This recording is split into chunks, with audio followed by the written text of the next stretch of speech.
Welcome, everyone. Just open the door, so I'll start letting folks come in.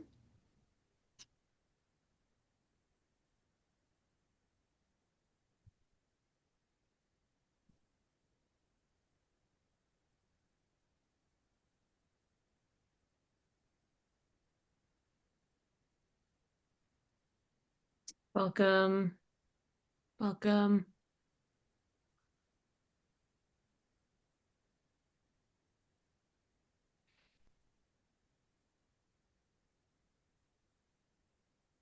How is the weather in Gettysburg today? Because I'm in Indianapolis and I'm going to make some people jealous, and it's 72 degrees right now.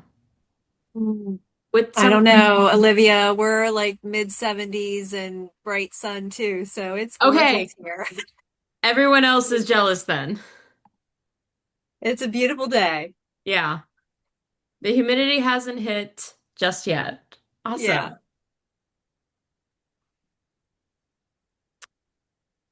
All right. I'm going to go ahead and kick things off. Welcome, everyone. Welcome to today's webinar, Building a More Agile Campus with Gettysburg College. I'm Olivia DeSalvo. I'll be your host and moderator today. I'm the Events and Customer Advocacy Manager here at Koali. And we're super excited to have the team at Gettysburg College who will be sharing their journey with Koali Build for form, workflow, automation, digital transformation. Spoiler alert, they gave this presentation at Quality Days, our customer conference, and it is, I always love learning with and from this team. Before we begin, we have a little bit of housekeeping. I have to let you all know that this webinar is being recorded. After the webinar, we'll share a recording for you to watch on your own time. While we're on Zoom, there is also a chat feature. So if you look at the bottom of your screen, you'll notice an icon for a Q&A. Have that open, and as we go through the webinar, drop any questions that come to mind. And if we don't get to your question during the webinar, we'll have a Q&A at the end for the Gettysburg team to answer. With that, here is our wonderful team from Gettysburg. We have Jennifer Lucas, who's an executive director, John Whitehouse, director of data systems, Tanya Keller, director of risk management, and Andrew Myers is the quality build administrator on the campus. And with that, I will pass it all to you guys.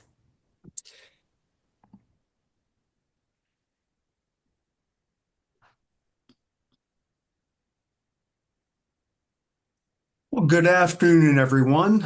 Today we're here to share how Gettysburg College has been using Quality Build to transform the way we work. Now, this has truly been a cross-functional effort, and I'm joined today by colleagues from Human Resources, Risk Management, and Data Systems. So Jen is the Director of Human Resources, Tanya is the Director of Risk Management, Andrew is our Quality Build administrator, but also the soon-to-be Director of Data Systems. And I'm John Whitehouse, the soon-to-be retired Director of Data Systems. Now, we have to give our obligatory commercial about the college. So here we go. Gettysburg College is a private liberal arts institution founded 194 years ago, and we're located in Gettysburg, Pennsylvania. We have approximately 2,100 undergraduate and 750 graduate students on a beautiful 200-acre campus situated right next to the Gettysburg National Military Park. As you can imagine, the college carries a deep historical legacy. Our campus actually served as a field hospital during the Battle of Gettysburg in 1863. So let's talk about our Quality Build journey.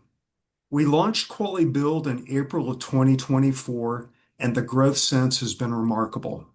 In just 2 years, we've deployed over 285 Quality Build apps across both academic and business units. We've built more than 100 internal integrations connecting to our Oracle database. and also to our document management system on base. Now, I don't want to steal any of Andrew's thunder, but these integrations just aren't read integrations. They're update and write integrations. But again, Andrew can talk more about that. Also, we've trained and certified 25 non-technical employees to develop their own forms and workflows, putting the power of process improvement directly into the hands of those doing the work. So with that, I'll turn it over to Jen Lucas. All right. Thanks, John. Thanks, everyone, for joining us here this afternoon. Now that you've had an opportunity to learn a little bit about who we are, I'd like to share some context around why Gettysburg College made the deliberate decision to move forward with a solution like QualiBuild. Like many institutions, I imagine many of you that are on the call here today, Gettysburg College is facing financial pressures. Over the past 6 years, nearly 80 positions have gone unfilled. And rather than simply absorbing the pain and hoping for the best, we made a choice to take a proactive, deliberate approach to actually work smarter. Going forward, when a position becomes vacant, we only fill those positions that are absolutely critical. We have a group of people on campus called the President's Position Review Team that review each and every position that opens here at Gettysburg. And we only fill those that are absolutely necessary for the mission of the institution. But we're also not leaving offices understaffed and just crossing our fingers and hoping for the best. We're streamlining processes in advance so that when those gaps happen, we're ready for them and we're not burning out our employees in the process. About 2 years ago, we launched a comprehensive process improvement initiative here at Gettysburg. It brought in voices and perspectives from all across the campus community.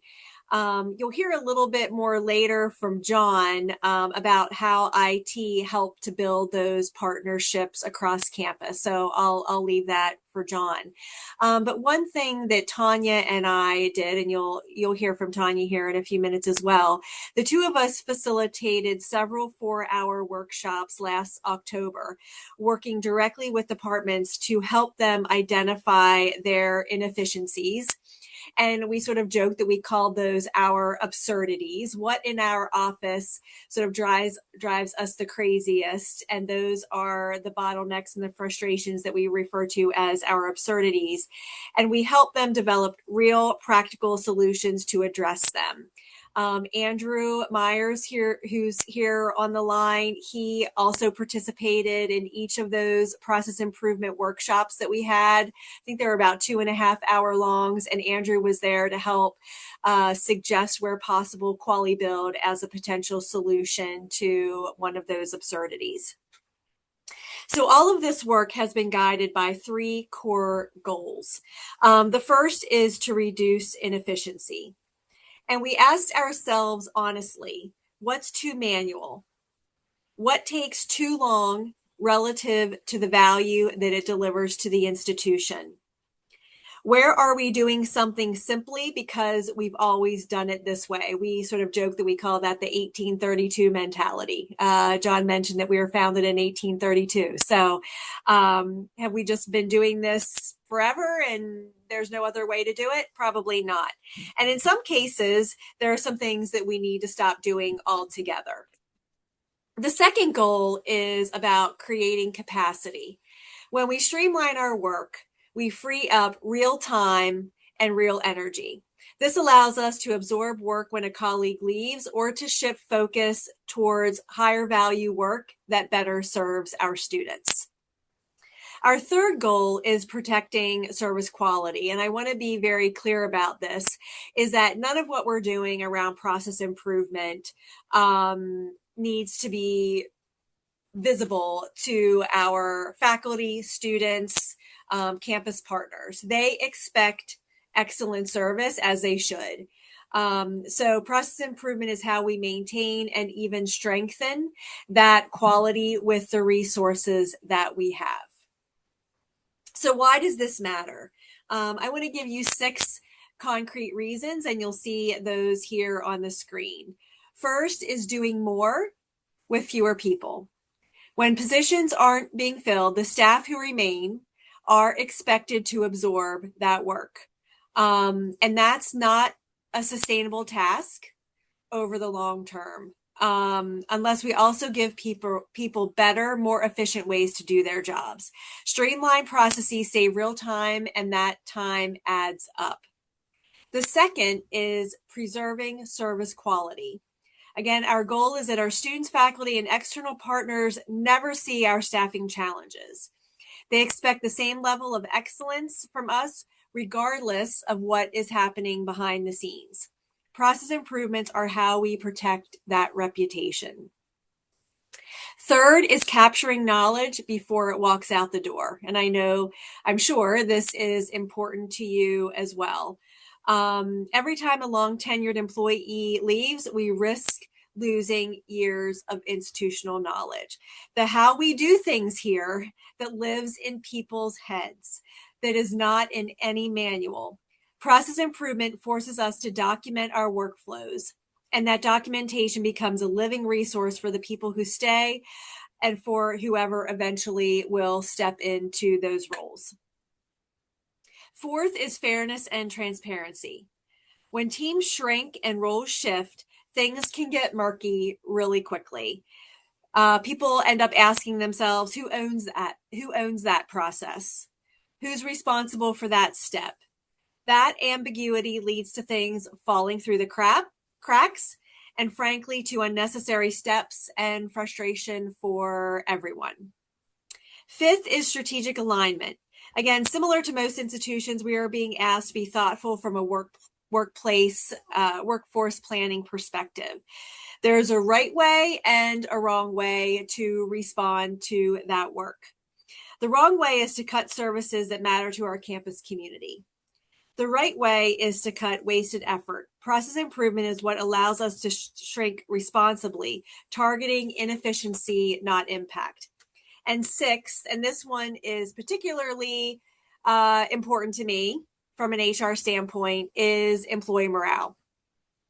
When staff see positions go unfilled and workloads growing, the natural fear is that leadership is just going to pile more and more on top of them. Process improvement is our way of saying we see that and we recognize that and we're not okay with it. And we want to do the real work to make sure that our people have what they need to succeed, including smarter, more efficient processes. John, if you want to change the slides, thank you. So I want to just talk a little bit about quality build at work and talk through some examples that we have been working on from an HR perspective. In HR, quality build has become our productivity multiplier. It's not just a technology tool. It's how we are doing more without asking our teams to simply absorb more. And I want to walk through a couple examples here that I have on the slide. The first is our remote work agreement. We replaced a very paper-based process with a fully digital routed approval workflow. It's faster, it's trackable, it's consistent. We in HR are not chasing down signatures. No more wondering where that darn form is in the process. The work just moves and everyone sees exactly where it is in the process. Also, we've streamlined a lot of our HR and payroll forms that were previously hard copy, just sort of shuffling around to various offices, and would sometimes get lost, who knows where, in the great abyss, right? The result is moving them to quality is less manual handling, fewer errors, and improved accuracy across the board. And these are the forms that people use all the time, every day. And now they're just they're easier to use and more user-friendly. And the other one is a particular point of pride for us because it extends beyond our walls here at Gettysburg. It's our 403B prior service form. This form is completed by outside institutions, which makes it, in our view, a genuine best practice. A well-built workflow. It doesn't have to stop at the edge of our campus, and this process proves that. We also are very pleased that we have what we like to refer to as a Quali Build super user here on our staff in HR. Works with Andrew often. My assistant director of HR is that person. Her name's Rebecca Barth, and she is highly trained, very engaged as a Quali Build super user. Becca builds and maintains workflows that benefit not just HR, but the entire campus community. And we're not dependent on IT to build all of these forms for us. We don't have to, bother Andrew or the IT staff when we want to make a change to a form. It's, we're able to make those changes on our own. We have real in-house capacity to keep improving, and that makes all the difference to us in HR. So with that, I think I am turning it over to Tanya. Thanks, Jen. I'm just going to touch on a few different ways that we use Quali forms at Gettysburg College. So before Quali Build, waiver administration at Gettysburg was fragmented. So we had paper forms, inconsistent processes across offices, multiple versions of the same documents in circulation, and no reliable central storage. Some offices scanned and filed, others kept only paper, and some skipped waivers entirely. And Quali Build eliminated all of that. Waivers are now administered the same way across every office. One approved version delivered online with student information pre-populated from our system of record, and every completed waiver automatically saved to a single searchable location. So the result is a more efficient process, a better student experience, and a reliable audit trail. Thanks, John. Next slide. So waivers are a great example of what Quali Build can do, but they're really just the beginning. A few other ways that we're using Quali at Gettysburg is we built an overnight travel form tied directly to Clery reporting obligations. So we're capturing the information that we need from students and from people across campus. So whether it's athletics traveling, whether it's our study abroad. So we have this information in a consistent way every time. We also use Quali as the backbone of our student dashboard. So the way we collect key information from students at the start of their relationship with the college and also at the beginning of each school year. That includes student health information, housing and religious accommodations, financial responsibilities, notifications of privacy rights, e-sign consent under the e-sign Act, financial terms and conditions, and payment authorization. It's a lot of ground to cover, and Quali lets us do it in an easy way with data that's captured into a single repository. We also have an acknowledgement and consent agreement for our driver policy. And again, it's consistent, it's tracked, and it's retrievable. And over in our theatre, we use Quali for injury and near miss reporting. So it's making it easier for staff and students to document incidents in real time, which matters a great deal from a safety and a liability standpoint.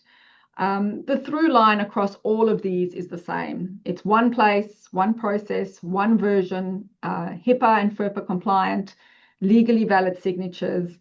And the best part, especially for me, is that the link never breaks, even when you update the form. Thanks, John. Next slide.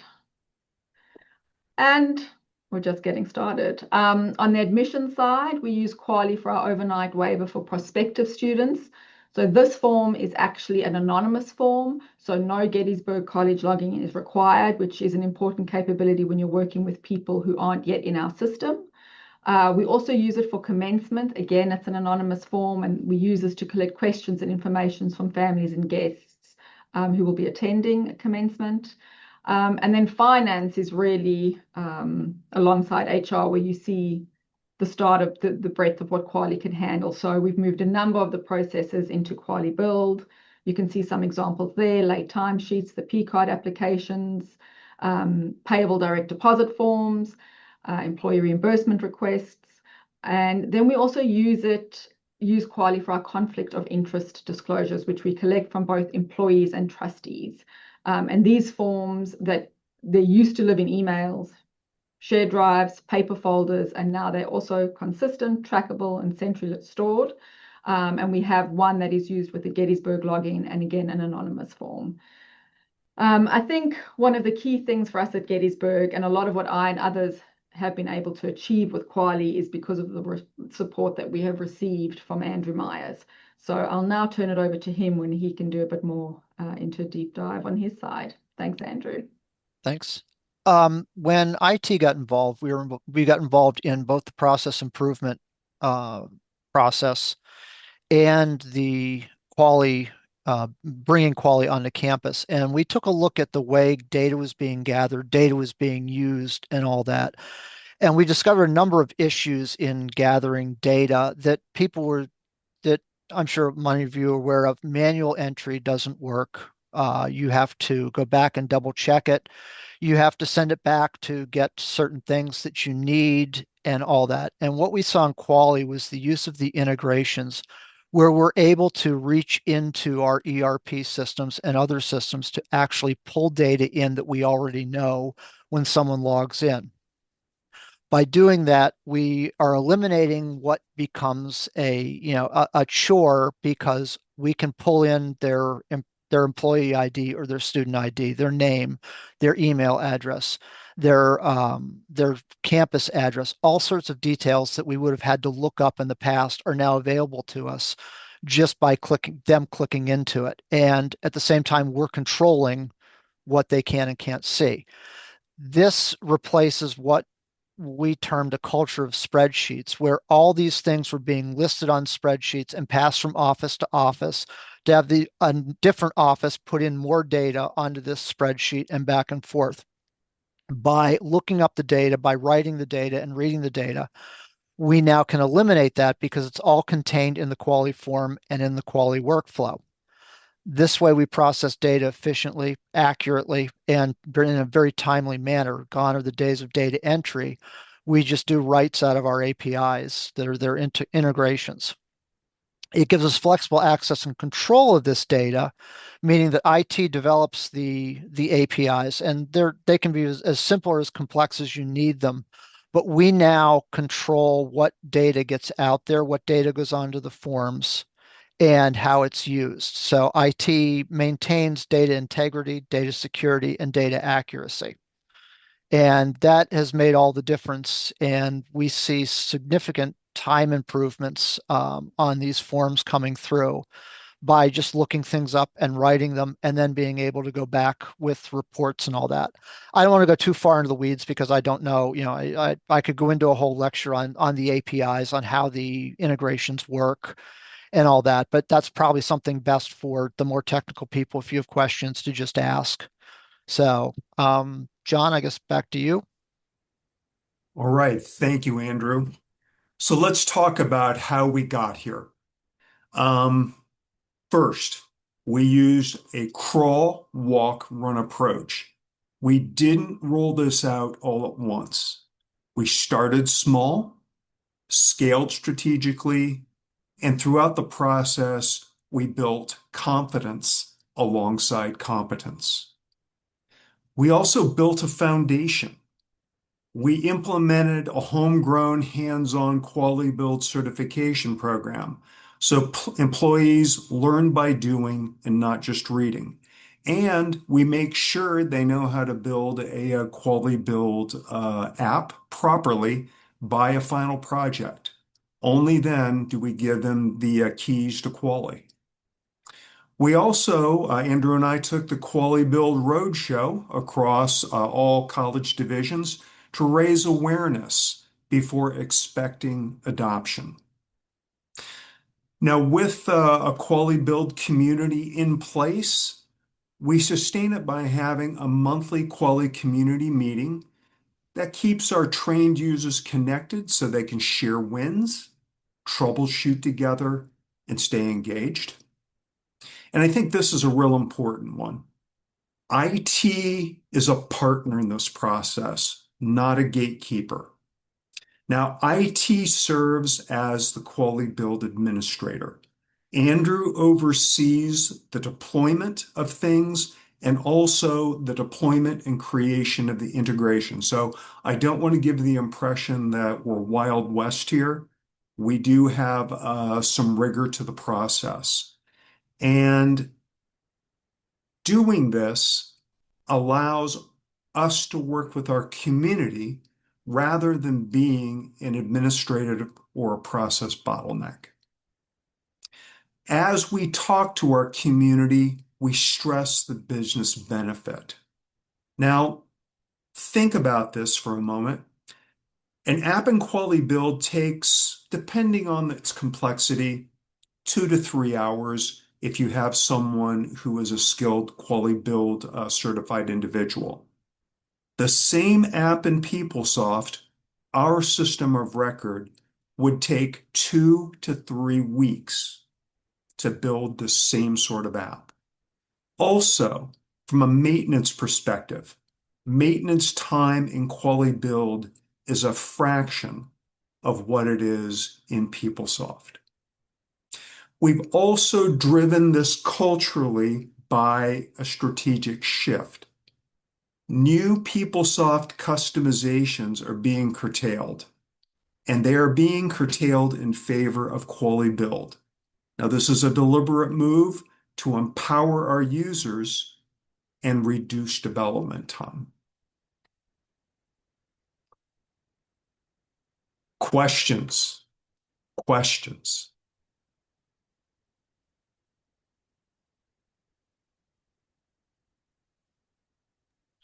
No questions at this time. Mike O'Connor from Southern New Hampshire just said, love the approach.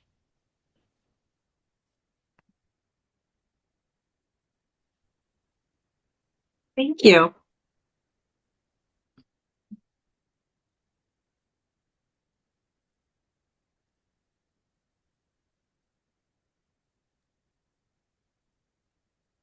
We do have one question that just came in. How was the buy-in process and how many staff? If you guys would feel comfortable answering. Andrew, if you want to jump in on that, and I'll I'm catch up. I'm trying to remember because it was socialized all across data systems for us to evaluate it and see what we could do with the data and whether it was secure for our purposes. And then we went out and in some of the process improvement group meetings, we began to socialize it. We had met with our VP of Finance and Administration was on board with us from the start, and we met with the process improvement groups and we brought up what quality could do, and we socialized it and pitched it at the same time. And generally, the feedback we got was very positive, especially with certain things in workflow where we're pre-filling things on forms. So you're not chasing people's legal names. You're not chasing their addresses and all that because people in finance would say, well, I've got to send this back to them because they haven't completed everything, or it's the wrong GL number, or they didn't put a GL number on it, or they don't have the legal name. That we were cutting back on that. And there's also steps in workflow, such as send back, which automatically sends it back to them. So the buy-in process wasn't, this is IT, this is what you're going to get. That's never really been our culture here. And it was included in this. It was more of a, what do you think of this? What do you think we can do with this? And we did have generally favorable reactions to it. And that's what ultimately caused us to move forward with it. John, you were Yeah, and thank you, Andrew. That's great. Also, from an IT perspective, as I had mentioned, our system of record is PeopleSoft, and we had 4 PeopleSoft developers. One of our developers retired, and the other moved on to a new opportunity. So that we're down to 2 developers. We don't have the bandwidth in PeopleSoft now to do custom developed applications. Quality build is the replacement tool. And if you think about this, especially the technical folks in the audience, most of what we do in IT is capture data and somehow process that data to an end state.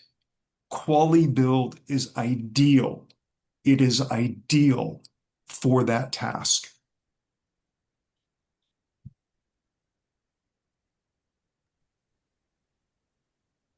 Um, I don't know, Robin. I might just add, your question said, so do all community members input their own updates, content, etc.? John had created a Quali Build training schedule that people had to do if they wanted to become a Quali user. And so, yes, for the most part, so some of the forms that I create them myself. And if I want a built-in an integration, then I would contact Andrew from that to assist in that. But otherwise, yes, people do have the option to be able to create Quali apps on their own. And that was a decision that we made from an IT's perspective for data governance, was that we have no problems in creating the integrations and deploying the integrations, but we do have a hand in where they appear. You can allow an integration to appear anywhere, or you can limit it to specific apps. We made the decision to limit it to specific apps where there's a little bit of an approval process where we say, okay, this can be used on this app, so that we're not exposing data that we really shouldn't be. You don't want to openly expose a data thing where everybody can look up, anybody's name on campus and get data. So we control that, but that's where we get involved. But if they're not using integrations or anything like that, we're more than happy to just let them create their own apps. We don't restrict that. Great. Olivia, are there any other questions? Nope. I'm just monitoring it. Yeah, I Um, see that we There, use Ready as well, and we're yeah. familiar with that. Yeah, the editors, that's part of the process. We actually adapted the Ready approach for some of our quality build apps, where you generate it and assign people just on the generation aspect of it. So yeah, we use Ready as well, and the editors is something that we leverage. there are some questions in the Q&A I see here. Andrew, someone has a Yep. question about Quali pulling information from PeopleSoft, any Quali apps writing into PeopleSoft. Yes. Right now we mainly write to custom tables. We've avoided the core stuff now, but at Quali Days we were discussing, and I just forgot his first name, from somebody from Tufts, Mhm. and they have a process where they write into a custom table, but they're writing in a JSON object with the name of it, and then the process comes along and looks for it and then processes. So we are right now, our bandwidth is a little tight, but we're right now working on that. We just have to do a couple of proof of concepts. We don't see a problem in doing it. So yeah, it can be done. But we do Mm. write to, custom tables and PeopleSoft all the time, back and forth. And as Andrew said, we're going to be undertaking an initiative this summer to actually write to the PeopleSoft delivered tables. But that's a whole different kettle of fish, as one of our PeopleSoft developers would have said. Okay. Um, I see one from Mike. Did you have any specific departments that were hard to get buy-in from or were skeptical? How did you handle that? No names needed. First, thank you. The guilty will remain anonymous. But really, Mike, from my perspective, and I'd be interested to hear from Andrew, Jen, and Tanya, but it was all about ROI. If you can sell them that it's going to benefit them in terms of efficiency, independence. It's going to save money and time. That to me was the easiest part of the sell. Andrew, Jen, Tanya, any thoughts on that? John, I'll just add, I think people seem to be more grateful than I mean, I think there's some officers maybe didn't weren't as into it. But for example, with waivers, there was no office that said, no, actually, I would prefer to do this. So it seemed like people were appreciative of us trying to be more efficient. Yeah, so I think, John, that seems to be, we were Yeah. very lucky that way. Jen, I don't know if you have something different to add. No, I think it is about the return on investment where people are seeing, again, we sort of have to be doing this because otherwise the pile-on effect is just burdening people to a place where, we have to be doing our work differently. And so I think when they see some success stories in some other departments, and the IT Roadshow was hugely helpful. We have a recognition program here called the Gettysburg Greatest Awards, and one of the awards is the Collaboration of the Year Award. And last year, I think Tanya maybe was a recipient as a super user, and Andrew was as well. That this was a huge collaboration across all of campus really engaging in this work, and they were recognized publicly with all of their colleagues to say that this was important. We've done some innovation and creativity kind of showcases to say how different departments are doing things differently, and Quali was one example. And so I think we've tried to take all opportunities that we can to showcase how it is worked in HR, how it's worked in college life and in Tanya's work, and people see that and want to kind of jump on. Certainly there are some people that are slower to adopt, but I think by and large it's pretty well, most people are on board across campus at this point. Great. Yeah, I see a Great, couple Andrew. here. The one, how do you make sure that the wrong people aren't able to change certain data fields? That's all in workflow. We don't just blindly write it. It's got to be approved by somebody in cases like that. So let's say we're changing an HR field. It would go to Jen and her team, and they would have to say, okay, yeah, this is good. And they click approve or accept or whatever. And then it writes. Yeah, we don't just, I mean, if they're just submitting a form into a table, yeah, we're not worried about that. It's just their data. But if they're changing data like that, yeah, there is an approval process and workflow that works very well. Okay. Um, I guess community Andrew, meetings. Yep, go ahead. Andrew, someone asked the question about what is the most complex workflow that we have, and I'm just trying to think. You would know that better. I mean, some of ours in HR are pretty complex Yeah, because it's like that if this, or then that, and it goes around to different people. But what would you say is? that one was kind of complex. The APPC, which is the where the faculty committee approves new courses, changes the curriculum and things like that, is because it goes to chairs. It goes to the committee members. It goes to somebody else, depending on what it's in. We have one for the music department for private lessons that is, we're looking up the available private lesson courses and depending on what instrument it is, and then routing it to various people, routing it to the instructor, or if it's a voice to a certain person. So we have they get more and more elaborate as we get a little bit better with them. Like APPC started was very elaborate because we tried to mirror the old approach, and now we're circling back and saying, okay, we can do this better. So yeah, but the HR, some of the HR forms, yeah, with the approval levels, yeah, they're more complex. Yeah. Um, Mike, to your question here about ensuring the community meetings are attended, I wish I could say we did it the way we did it when I worked for HP. Senior management would tape $100 bill under a seat, and whoever sat in the special seat got $100. I don't have that kind of budget. It's really just spirit of camaraderie, and this is a small campus. This is a great community, and people want to help each other and work together. We are well over time, but we're getting a lot of great questions. So we're going to stay and answer them. This one's kind of a lengthy one, so I'm going to put it in the chat. Did Quali Build completely replace the usage of Highland's on-base Unity forms and possibly even workflow workview? Does Quali Build make the lookup prefill components easily reusable, where you grant access to various departmental partners after you've developed the backend integration. Then, did your integrations require a direct database connection, or were REST API integrations to PeopleSoft on-base accessible to Quality Build? I That was love a a great mouthful. technical Yeah. question. Yeah, mouthful, but I did put it in the chat for you guys to Yes. answer.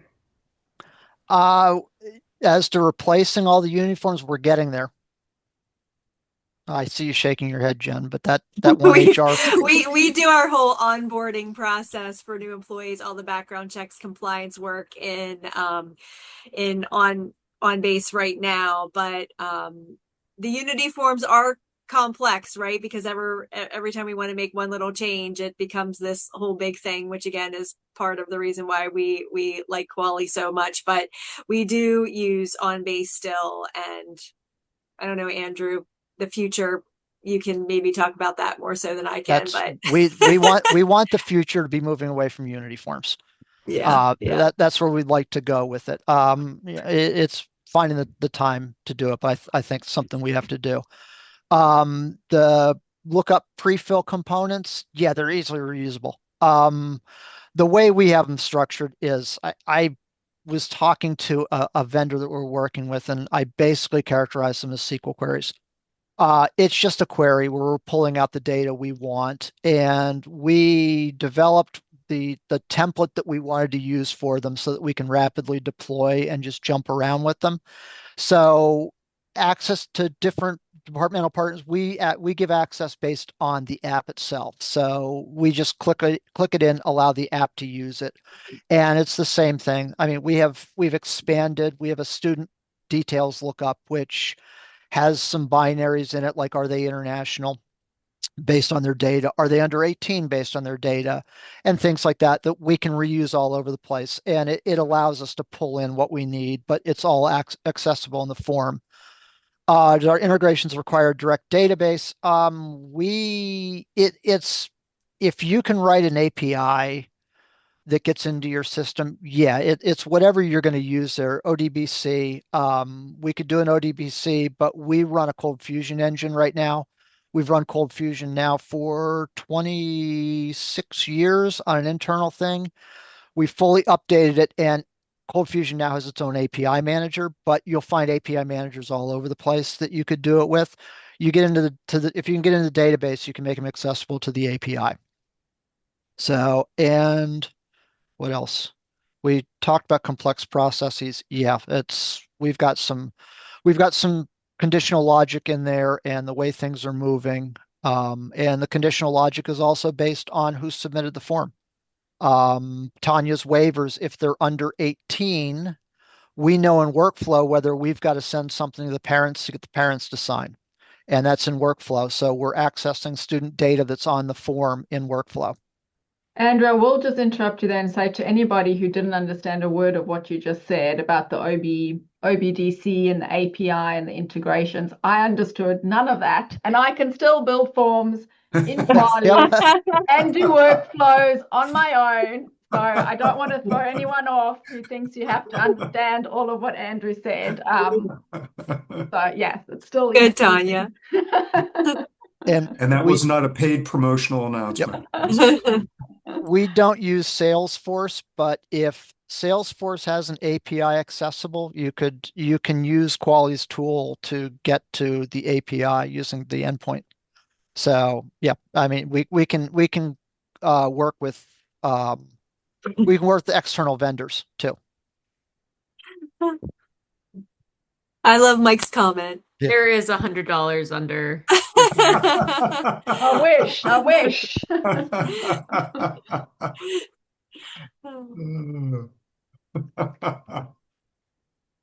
I cannot remember if we got to this question. It was one of our first ones. How have end users reacted to the changes from the new forms? Can you kind of walk us through what reaction was like on campus?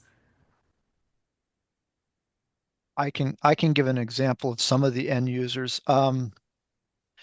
We worked with facilities to convert the paper time off request process to electronic, and there was a lot of resistance at first. I went to a few meetings with the supervisors in the various departments and facilities. And there's a lot of resistance, and this won't work. And they put it in, and I have not heard any complaints since we got a couple of early bugs worked out. I haven't heard any complaints. Now they are very happy with it. And I hear it from other people gathering data that it simplifies things. Our first year orientation process is now a lot smoother because we're using a lot of quality forms that we build into it. So Jen and Tanya, you guys also. Yeah, Andrew, I think it's just a change management process is when we've been doing something, again, the 1832 mentality for years and years, just it doesn't matter what the process is, it's just different. And so once you get people used to a different way of doing things, and again, they see the ROI, they see, oh, this is easier than shuffling pieces of paper around, people buy into it that way. And I Mike, think oh, sorry, I was just going to add that just more from like an end user in terms of students who complete the waivers, everything was just easier. So the reaction was, oh, this saves us time. Oh, we don't have to go look for it. Oh, we don't have to print out the form ourselves, scan it, and send it back. So I think from that perspective, people were definitely all on board. And Mike, I see now the Andrew, UX question. yeah, yeah. I think one thing to think about when you're talking about user experience is all of a sudden we've gone from us sitting here in the West building where IT is located, developing these forms and the way they look, and the old school IT mentality of this is what you get. That's why we get like the hotkey of Control Alt F7 Shift to do something. The the users themselves are developing in basically a drag and drop thing, and they're looking at it from a user perspective more than like an IT builder perspective. So what we're seeing from them is the layouts often are a little bit more intuitive than even what we would come up with in IT. The checks and balances are there. They review it with us, and we come up with things. And fortunately, it's ADA compliant. I'm one of the people that handles some of the ADA compliance stuff. So it's ADA compliant on the front end very easily. So we're seeing, that some of these really come off looking very nice. They're very intuitive. The user experience is good, but I think that's because users are actually developing these things rather than us at times guessing how they use it. There's always that guesswork of how do the users actually do things here, and now we're kind of seeing, well, this is the way they like to have it laid out.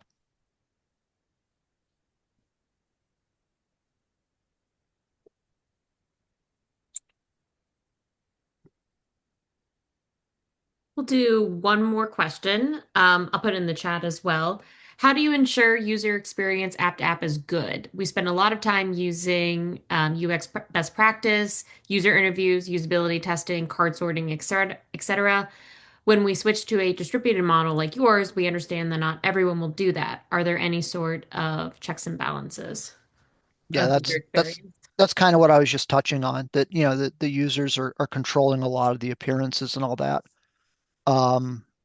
So there's, I mean, not as much, the cards and all that now. But yeah, the users seem to be gravitating towards what looks good to them, what works well for them. So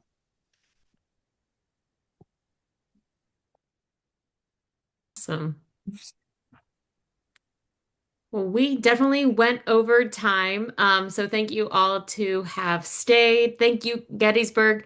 Um, Seriously, it's much appreciated. We always learn a lot from you guys and how you're using Quali Build. For everyone part of this webinar, you will receive the recording to watch on your own time, double speed, etc. But that is all. Thank you guys so much. Thank you. Goodbye. Thank you. Have a great day. Congrats, John, on your but early retirement. Thank you.